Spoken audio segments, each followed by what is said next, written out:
ሻሎም ሻሎም ያባቴ ብሩካን በቅርብና በሩቅ ያላችሁ በኢትዮጵያና ከኢትዮጵያ ውጭ ሀገር ያላችሁ ሰላም ለእናንተ ይሁን። ወንድማችሁ ነብይ መንግስቱ ነኝ። ዛሬ አንድ ምስራች ይዤ ወደ እናንተ መጥቻለሁ። እሱ ምስራች ምንድነው?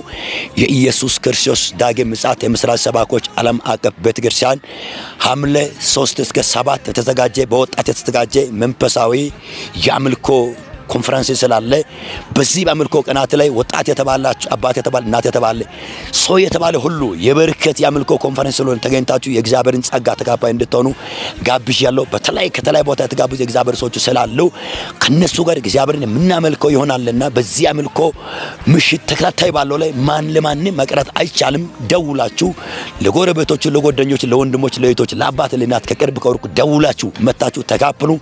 የተዘጋ በር ይከፈታል። የቆመ ነገር ይንቀሳቀሳል። የሞተበት ነገር ካለ ይነሳል። ለሚያገለግል የአገልግሎት በር ይከፈታል። ለምሰራው የሥራ በር ይከፈታል። ለውጭ ሀገር እቅድ ያላችሁ የውጭ በር ይከፈታል። የተለያየ ከዚህ ውስጥ ያላችሁ እግዚአብሔር አምላክ ደጆችን በኃይል የሚከፈተበት ኮንፈረንስ አምልኮ ምሽት ጊዜ ስለሆነ ተገኝታችሁ ተካፈሉ። እግዚአብሔር ጸጋ የበዛ ይሁንልህ። ተባረኩ። ሻሎም